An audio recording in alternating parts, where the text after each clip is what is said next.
Olá, eu sou Sidney Gomes e este é o Sem Protocolo, o nosso bate-papo direto, sem complicações, sobre os assuntos que importam aqui no Parlamento Mineiro. Eu converso hoje com um deputado que vem de Andradas, no sul de Minas. Ele foi criado na roça de verdade e hoje é especialista até em cidades inteligentes. Formou-se em geografia e foi eleito 2 vezes prefeito. Eu vou falar com Rodrigo Lopes, do União Brasil. Deputado, obrigado pela presença aqui. Obrigado, Sidney. Uma alegria poder estar aqui participando do Sem Protocolo, primeira vez nossa aqui. E certamente um momento descontraído aí que nós vamos poder falar um pouquinho da nossa situação política e também, né, os compromissos que nós temos com a população de Minas Gerais. Ô deputado, e é isso mesmo? Você foi criado na roça? Exatamente. Eu sou lá do distrito de Campestrinho. Campestrinho é um pequeno distrito de Andradas, tem lá 1.500 pessoas. Nós estamos a 25 quilômetros da sede do município.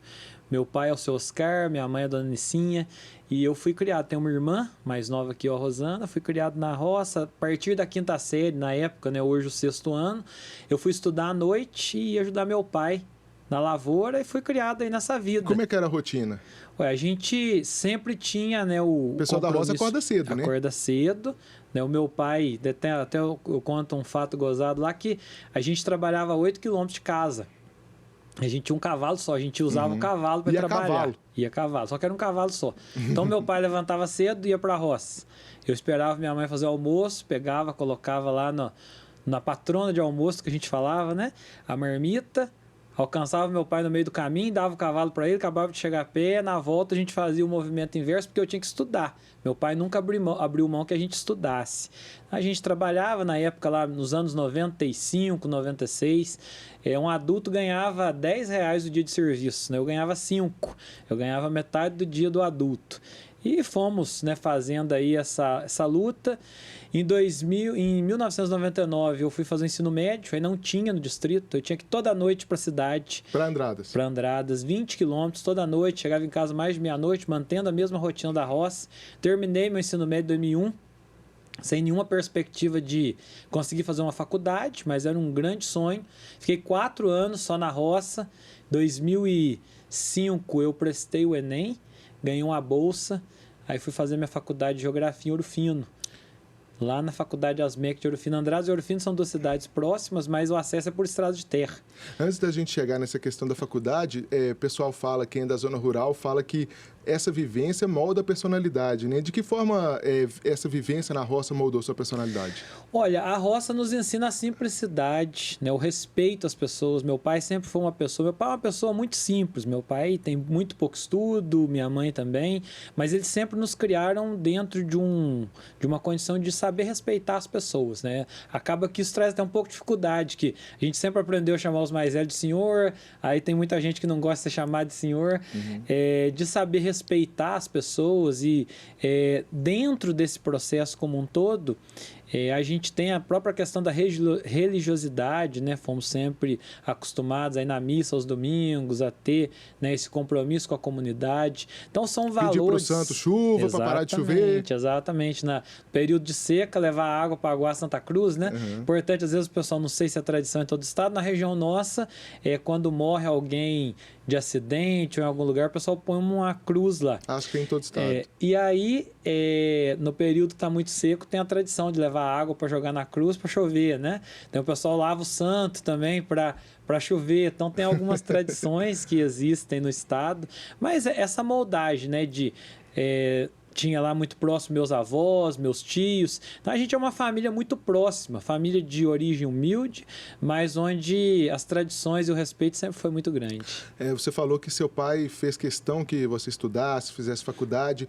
Isso em detrimento, porque muitos pais querem que os filhos continuem ali o trabalho no campo, né, para dar essa continuidade ali na família. E isso era tranquilo na sua família? Era isso mesmo? Seu pai queria que você estudasse, saísse de lá? Porque hoje o senhor... Falei que eu ia te chamar de você, né? Porque hoje você... É mais tranquilo para uma pessoa que decide ficar na roça, por exemplo? Ou ainda é um trabalho muito árduo que as pessoas estão preferindo ir para a cidade? Meu pai sempre disse o seguinte: vou te ensinar a trabalhar na roça porque é o serviço mais difícil que alguém pode ter. E é muito trabalhoso mesmo. E na verdade eu falo assim que eu costumo dizer que quem mora na roça, eu costumo dizer que precisa mais de Deus do que os outros. Por quê? Se não chover, não produz. Se chover demais, também não produz. Se fizer muito frio, não produz. Se vier geada, mata a lavoura. Se vier chuva de pedra, que é o granizo, né, perde a lavoura. Se vier vendaval, né, também estraga. Então, eu falo que o homem da roça ele tem que sempre pedir a Deus a proteção. E se chove, ele perde o dia de serviço, mesmo quem não é dono de lavoura. E o meu pai sempre falou, né, é sempre importante aproveitar as oportunidades da vida. E eu fui uma pessoa nesse sentido. Era só eu com meu pai. Quando eu ganhei a bolsa de estudo para ir para a faculdade, eu confesso que eu fiquei preocupado. Por quê? Falei, nossa, vou deixar meu pai sozinho, né, aqui na roça. E foi isso, né, um processo como um todo. Eu costumo dizer que hoje melhorou muito a vida na roça. Eu morei lá até os anos 90, a gente se comunicava por carta. Tinha um posto de correio, não tinha telefone, então tinha carta. O meu pai conta que quando era criança, a minha avó foi uma das primeiras mulheres que escrevia. Então o pessoal mudou muito para o Paraná, para São Paulo, Mogi Guaçu, que era uma cidade vizinha à cidade de São Paulo. E aí as pessoas iam até a minha avó para escrever a carta para o parente, para saber de notícias. Parece então, imagina... aquele filme Central do Brasil, Exatamente. Né? E meu pai conta que quando a carta chegava, a pessoa ia lá levar para ela ler. Então, olha como que era difícil a vida. Hoje tem 4G, hoje tem internet, hoje tem celular. Mas meu pai conta que ali, talvez, 2 meses depois, descobria que tinha morrido um parente, que tinha nascido uma criança. Passava muito tempo, né? Passava muito tempo, então a comunicação era muito precária, né? Então, isso evoluiu muito. Eu tive a honra, depois, enquanto prefeito da cidade, levar o sinal de celular para lá, né? Conseguir os caminhos para levar a internet para lá. E vou te contar uma coisa. Eu fui para a cidade no ano de 2008, que eu deixei... Já para Andradas. Isso, fui para Andradas. A faculdade foi lá? Eu estudei em Ouro Fino, a minha primeira faculdade. A segunda faculdade fiz em Lavras, mas fiz pelo EAD, né? Fiz administração pública em Lavras. E eu falo para você o seguinte, que hoje, depois de deputado, eu mudei para o Campestrinho de volta. Estou morando na roça de novo, porque eu fico em Belo Horizonte durante a semana. Fica saturado de cidade grande? Exatamente, estou lá na roça, né? Então isso me faz muito bem. É uma origem que eu tenho muito orgulho de ter. E eu falo o seguinte, que quando eu olho para a minha realidade, eu jamais me envergonho de onde eu vim. Eu tenho, pelo contrário, eu tenho muito orgulho. Eu vejo quanto que melhorou hoje, tecnologia, trator, né? Eu falo que eu tenho 41 anos, sou de 1983. Eu também. Ó, somos da mesma idade praticamente. E... quando eu tinha meus 8, 9 anos, a gente ainda trabalhava muito com a tração animal, né? Meu pai gostava de amansar bezerro para ser boi de carro, porque a gente não usava o carro de boi só para o desfile de cavaleiros e de carro de boi. A gente usava o carro de boi para transportar mercadorias. Então, no domingo, o programa nosso era pegar os bezerrinhos ali, colocar na canga e a gente ir arrastar tora de madeira para amansar eles até eles poderem estar, né, adestrados para poder ir para um carro de boi, para uma carretela, para depois transportar mercadoria. Então, o nosso distrito lá tinha lá um trator, um senhorzinho que tinha um trator, o resto era tudo tração animal. Até agora, no próximo, né, nesse dia 23 de novembro, nós teremos lá uma tratorada. Hoje tem mais de 100 tratores. Né? Então, a tecnologia chegou, realidade do campo é outra, a né? irrigação, né? Hoje, as novas maneiras, o homem do campo, mais do que produzir, ele está pensando na qualidade, agregar valor. Então, isso me deixa muito feliz de ver que não apenas o grande latifundiário está tendo oportunidades. Isso passa muito pela política também, em olhar para o agricultor como alguém que merece o mesmo tratamento de quem está na cidade. Então, melhores estradas, melhor condição de saúde, a educação, porque antigamente era só analfabeto que ficava na roça, hoje não, né? Hoje a pessoa busca na roça qualidade de vida. Então, antigamente era demérito ser da roça, fulano é da roça, né? Não, assim, eu fui uma pessoa que tive todas as dificuldades na minha vida para chegar, né? Você imagina um menino que nasceu na roça, que trabalhou na enxada até os 23 anos, se tornar prefeito e depois deputado. Isso não passava nem nos meus melhores sonhos, né? De possibilidade. Mas são as oportunidades, né? Tem um ditado que diz o seguinte, que cavalo arriado passa uma vez só, né? E eu costumo dizer que eu andei tanto a pé que se o cavalo passar em pelo, eu pego ele do mesmo jeito, não precisa estar arriado, não.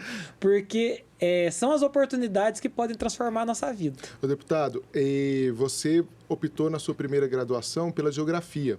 E a vivência no campo influenciou nisso?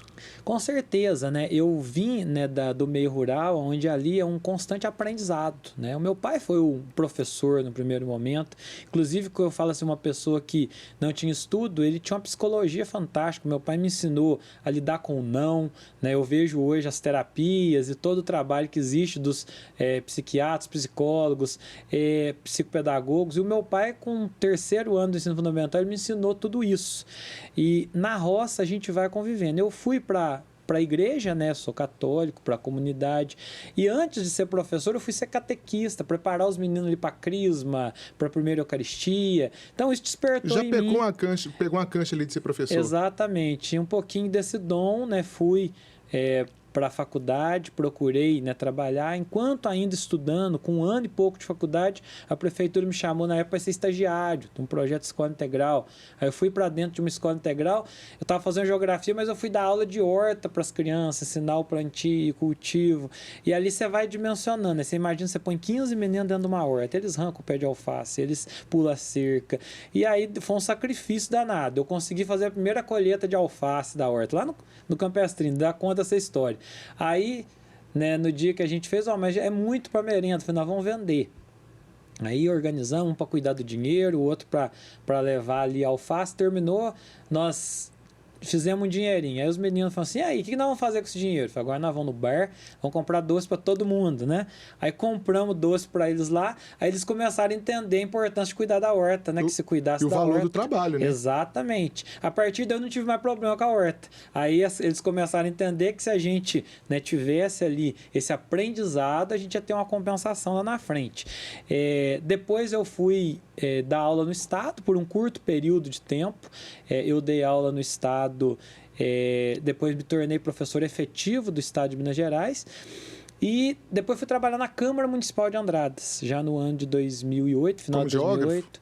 Eu fui como diretor parlamentar da Câmara Municipal. E lá na Câmara tinha um projeto morto lá, que era o Câmara Mirim, que não era inexequível, porque era muito complexa a aplicação, e eu redesenhei junto com o professor Paulo Afonso à época, até que depois foi nosso vereador, já falecido, o projeto Câmara Jovem, que era um roteiro de 4 semanas dentro de uma escola, elegia a Câmara, levava os meninos para apresentar, e em 2010 eu comecei esse projeto, né, trazendo um pouquinho da política e do professor. É o embrião do que é o Parlamento Jovem de hoje, né? Exatamente. Muitas câmaras tinham, hoje a Assembleia dá até um apoio para esses projetos, né? A Assembleia faz um trabalho fabuloso com o Parlamento Jovem. Então, o Câmara Jovem existe até hoje lá, tem 14 anos já que o Câmara Jovem existe, e eu me realizei com isso. Comecei minha segunda graduação no ano de 2011. Que aí foi Administração Pública? Administração Pública, pela UFLA. O desafio do EAD, né?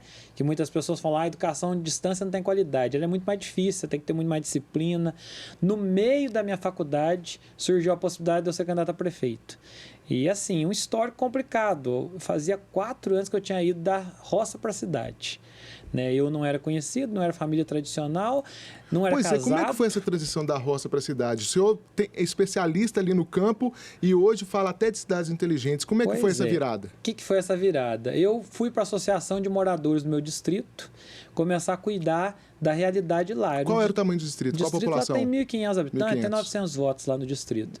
E aí eu fui assumir a associação de moradores. Nós começamos a ter as dificuldades lá. É o problema que não tem sinal de televisão. Vamos correr atrás de sinal de televisão. Não tem telefone. Vamos correr atrás do telefone.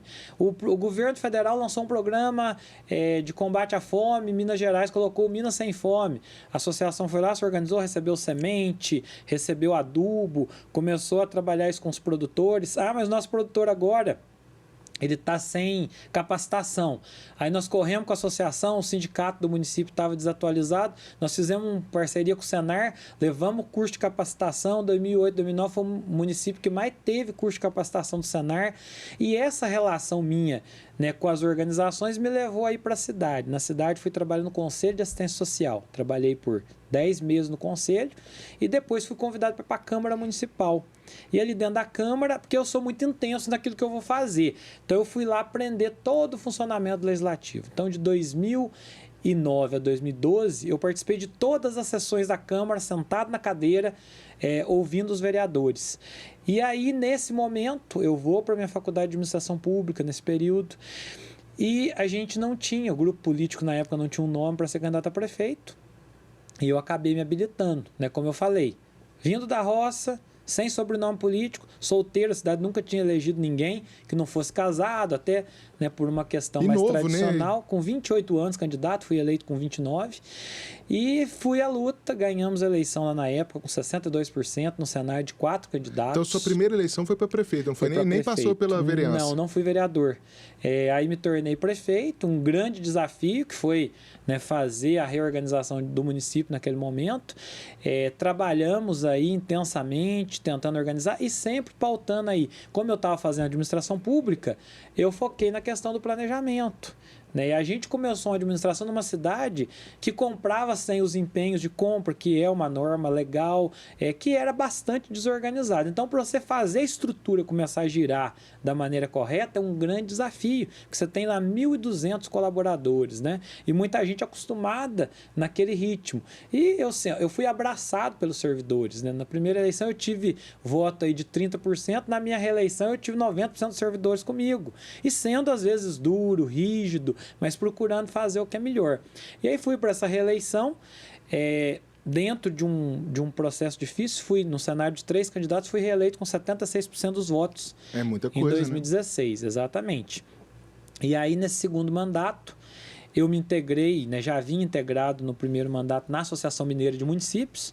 No segundo mandato, de uma forma mais intensa, fui o primeiro secretário da diretoria do Gilvan Lacerda, na época, daqueles grandes embates, a gente estava junto ali nessa luta, e também me tornei presidente do SAMU, que é o consórcio, né, o CISU-SAMU, que faz a gestão do SAMU no sul de Minas. Fica sediado em Varginha, são 153 municípios consorciados, uma população de quase 3 milhões de habitantes, e de repente eu tive que começar também a entender de saúde, né? Dentro desse contexto como um todo, de buscar entender o funcionamento do consórcio, procurar participar ativamente disso.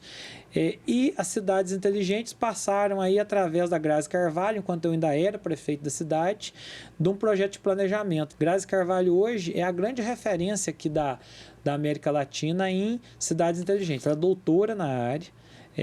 E ela tem um projeto, Smart Cities, que está hoje proliferando por todo o nosso país. Você falou das cidades inteligentes, a gente está falando desde o início do programa, mas agora como professor, o professor Rodrigo Lopes, me explica o que é esse conceito de cidades inteligentes. Você falou que quando tomou posse lá como prefeito, teve que reorganizar o planejamento ali da cidade. Está dentro desse conceito também? Sim, se eu tiver que resumir para você cidades inteligentes de uma palavra, eu resumo ela em planejamento. É isso que é cidade inteligente. Quem que é a ferramenta mais inteligente dentro de uma cidade? O cidadão. Então, as pessoas confundem cidade inteligente com tecnologia. Então, tem gente que acha que cidade inteligente é colocar o Wi-Fi na praça e colocar lâmpada de LED. Isso são ferramentas tecnológicas que contribuem. Só que não adianta você fazer tudo isso se não tiver planejamento. Então, o município precisa ter todos os planos setoriais, educação, inclusive temos que rever os planos decenais de educação, plano de saúde, plano de saneamento, plano de mobilidade, plano de segurança pública. Temos o PPA, LOA e LDO, que são as ferramentas constitucionais que todos os municípios são obrigados a fazer, o Estado e a União também. São as peças orçamentárias, né? Exatamente. Você traça as diretrizes no início do ano, planeja o orçamento no final do ano e o PPA você planeja os próximos 4 anos. Nas políticas públicas, né? Exatamente, colocando o plano de governo em prática. E a gente pode entender a cidade inteligente como aquela cidade que é mais amigável para a população. O cidadão não precisa sair do bairro dele, da região dele, para conseguir uma escola, um supermercado, um lazer. Exatamente. Uma praça, um parque. A cidade inteligente é aquela que ela faz a gestão em função do cidadão. E trabalhar também, né? Exatamente. A cidade inteligente é aquela que faz a gestão em função do cidadão e não em função do poder. Então, é uma maneira que o cidadão ele consegue. Por exemplo, nós implantamos uma ferramenta enquanto prefeito de Andradas, protocolo digital. Se você entrar hoje aí no site da Prefeitura de Andradas, você consegue tramitar um processo seu sem precisar ir a Andradas e você consegue acompanhar. Aconteceu um fato gozado, um dia eu cheguei no gabinete e era 1h da tarde, depois do almoço, uma pessoa mandou uma mensagem: prefeito, o meu processo foi para sua caixa de processos hoje, 12h10. Se você puder resolver isso ainda hoje para mim. Então, ou seja, uma transparência e a mobilidade em que o cidadão tem de acionar até o prefeito para poder deliberar sobre as suas pautas. Isso é um exemplo. No interior isso é fácil, as pessoas têm acesso ao prefeito, né? Exatamente, mas relativamente, né? Porque você pega assim, Andradas é uma cidade de 40 mil habitantes. Lá é uma cidade onde o prefeito não consegue pedir voto de casa em casa, porque não dá mais. Já não dá mais. São mais de 14 mil casas. Mas tem o sentimento de interior, que as pessoas querem estar próximo, né? Então eu consegui isso porque dentro do meu mandato nasceu o WhatsApp, né? Que foi uma ferramenta abençoada aí, que deu a possibilidade de eu conversar com as pessoas. Eu nunca mudei meu número de telefone, né? Então isso facilita muito. E tem gente que não acredita, mas eu respondo todos os WhatsApp. E tem gente que acha até que não sou eu, que é assessor. Aí eu mando áudio para confirmar, mas eu procuro me dedicar a isso, nessa proximidade com as pessoas. Eu entendo que a pessoa é o foco principal do processo. Nós temos uma grande responsabilidade enquanto temos um mandato, mas nós não podemos perder a nossa essência, que é ser do meio das pessoas. Ô, deputado, e voltando às cidades inteligentes, a gente vê exemplos pelo mundo, em países do hemisfério norte. A gente ainda está muito longe aqui no Brasil, porque me parece até, de certa forma, utópico, né? Na verdade, falta prioridade, né? Nós vivemos em um país que talvez priorizou o LED e esqueceu de tratar o esgoto. Né? E aí a gente polui o nosso rio, joga o nosso lixo de maneira inadequada, mas a gente priorizou o LED, não que o LED não seja importante. Mas a gente precisa olhar também para as questões essenciais, né? Jogar esgoto no rio é matar a biodiversidade, é destruir o nosso sistema, né, animal, os nossos peixes, poluir a água, que é algo essencial. Então, para a gente chegar à questão dos países de primeiro mundo, eu acredito que se a gente tiver prioridade, se a gente colocar isso de fato como meta, a gente vai resolver. Agora, enquanto a gente terceirizar essa responsabilidade, enquanto a gente protelar as decisões, enquanto a gente for tratar de outras coisas ao invés do que é essencial, a gente vai viver nessa situação. A gente está discutindo o carro voador, né, em alguns momentos, o carro autônomo, que não precisa de motorista, mas a gente não conseguiu resolver o problema de morador de rua aqui em Belo Horizonte, que está ali no entorno da rodoviária, que está aqui na Avenida dos Andrada, que está dormindo debaixo da marquise do nosso prédio, que está aqui dormindo debaixo da marquise do prédio do Ministério Público, na porta da Assembleia. Então, a gente olha para essa situação e a gente vive um paradoxo, né? Ou seja, o que está faltando?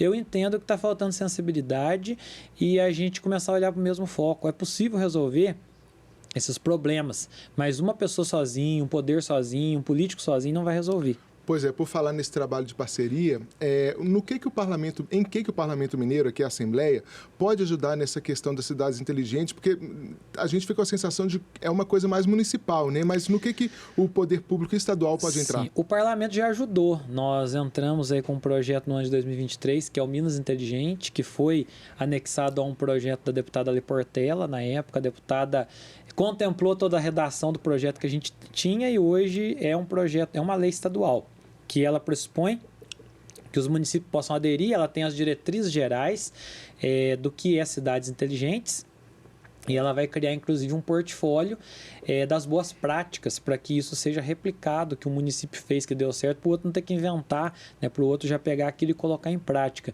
Então, nós temos um papel fundamental que é amplificar aquilo que dá certo. Né? Se você pegar alguns municípios de Minas, a gente tem qualidade de vida de primeiro mundo. Então, por que ali deu em outro não está dando? Então, a gente precisa, como parlamento, buscar uma maneira de compartilhar esses conhecimentos, abraçar os municípios. Né? Eu falo que eu sou um deputado, mas eu tenho um DNA de prefeito, né? De ter vindo dessa realidade municipal, de saber as dificuldades que vive um gestor público no dia a dia, mas que também ele tem muita possibilidade de resolver a vida das pessoas se ele tiver boa vontade. Você adivinhou a próxima pergunta que eu ia fazer, que é chegar à Assembleia como deputado, tendo a bagagem de prefeito, de gestor municipal, do executivo, faz você olhar o que acontece aqui, os projetos de lei que tramitam de uma outra forma. Eu acompanho algumas comissões da qual você é membro, a Comissão de Administração Pública. você sabe direitinho no que isso vai impactar lá na ponta, né? Exatamente, a gente tem ciência, né? Porque na medida que você cria responsabilidades, alguém vai pagar essa conta. E eu falo que muitas vezes o tratamento com que o prefeito e o vereador que é dado ao prefeito e vereador, até por parte dos órgãos fiscalizadores, ele acaba sendo um pouco desproporcional ao que é dado ao governador, aos deputados, ao presidente da República. Então, por mais que a Constituição diga que o prefeito é autônomo e que ele não é, né, subordinado ao governador, ao presidente da República, os vereadores também, mas ele é tratado de uma maneira, a fiscalização é muito mais intensa em cima do gestor público municipal. E às vezes o contrário, né? Um projeto que tem a maior boa intenção, você sabe que lá na ponta vai pegar, não vai dar certo. Exatamente. Vai impactar na vida das pessoas ali. E eu digo o seguinte, o gestor público municipal ele tem condição de executar qualquer programa. Até porque hoje, se você levantar 80% dos programas do governo do estado e do governo federal são executados pelos municípios. Só que o município tem pouco mais de 20% da receita. É o municipalismo, né? Exatamente. E aí, essa atribuição do prefeito, que ele fica, às vezes, de mãos atadas, sem poder ter ali muita margem de manobra por causa dessa limitação orçamentária. Como é que se lida com isso lá no Executivo? Olha, você tem que buscar prioridades, né? Por isso que eu falo, o prefeito ele vive com cobertor curto e o que o prefeito administra ali é um conflito de interesse o tempo todo. Ele precisa pegar o recurso que ele tem e fazer aquilo se transformar em um serviço público que vai atender a população. E você teve que lidar com isso muito jovem, né? Muito jovem e no momento crítico, porque a gente viveu ali 2012. O Anastasia no último ano porque ia para um projeto do Senado. Depois veio o Alberto, que foi presidente da casa, mas que pegou um mandato só de 10 meses. Depois veio o governo Pimentel, que na época a gente era oposição a ele. Então a gente teve um tratamento diferenciado, muita dificuldade e ainda veio o confisco de dinheiro. Então nós vivemos esses 6 anos. Depois veio o governo Zema, que no primeiro ano a gente foi muito ostensivo, que senão ia acontecer a mesma coisa que tinha acontecido no governo Pimentel. Mas vocês cobraram muito. Cobramos muito, falamos, nós vamos ter um 2020 em paz, a reta final do mandato vai ser bom. Aí veio a pandemia. Então eu falo que a gente viveu 8 anos, né? Eu tinha 29, sentei na cadeira de prefeito sem nunca ter sido chefe de ninguém, né? Não fui empresário. Eu tinha uma teoria e uma vivência que eu aprendi com meu pai a administrar o meu salário, administrar a nossa vida. De repente eu fui administrar um orçamento de 50 milhões, né? E que eu entreguei depois de 8 anos um orçamento de 150 milhões. Então, ou seja, eu acabei saindo da prefeitura com o conhecimento acumulado de ter absorvido, né, tudo aquilo ali na prática e também ter vivido isso na teoria, que foi minha faculdade de administração pública. O deputado, e agora vamos falar de uma maneira mais ampla do sul de Minas, uma terra conhecida pelo café extraordinário e também, eu sei de um assunto que o senhor gosta muito, da produção de vinhos agora, o vinho mineiro.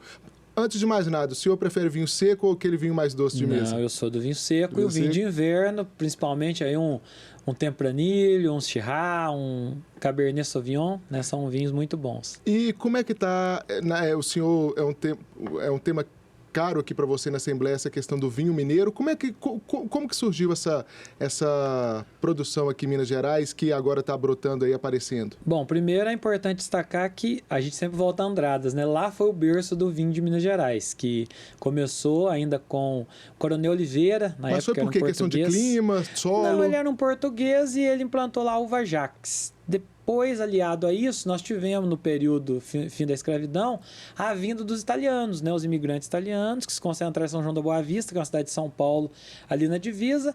E esse pessoal de São João da Boa Vista decidiu ir para Andradas e começaram lá. Então, os italianos começaram, acostumados a tomar vinho, começaram a plantar nos quintais das suas propriedades a uva, começaram a fazer o vinho artesanal, o vinho próprio para eles. Nós chegamos aí na década de 1950 com 60 produções de vinho no município. E aí teve-se a ideia de criar a primeira festa do vinho. Em 1954, Juscelino Kubitschek, governador de Minas, foi lá abrir a primeira festa do vinho. Na década de 80, o vinho teve uma evolução, veio para o vinho de garrafão, o garrafão de 5 litros, a questão comercial. E nós tivemos, né, o estado de Minas, né, ampliando produções em outros lugares, Caldas produzindo vinho, outras regiões, mas ainda muito concentrado em Andradas. E a gente teve, por fim, o vinho fino chegando nos anos de 2000, 2001, muito por uma pesquisa da Ipamig, nós temos que ressaltar a importância da Ipamig para Minas Gerais. A Ipamig desenvolveu a dupla poda, que é o vinho de inverno. Você poda a videira no verão, o inverno nosso é parecido com o verão europeu e não tem chuva. Então, ele concentra uma aglutinação do açúcar na fruta, a fruta matura até um período maior e ela produz um vinho de melhor qualidade. E isso foi um marco divisório entre o vinho de uma qualidade mais inferior e o vinho hoje de uma qualidade compete com os vinhos europeus. Casa hoje Geraldo. os nossos vinhos. Casa Geraldo, Stella Valentino, nós temos Maria Maria, que está aqui já na região, o Bárbara Eliodora em São Gonçalo do Sapucaí.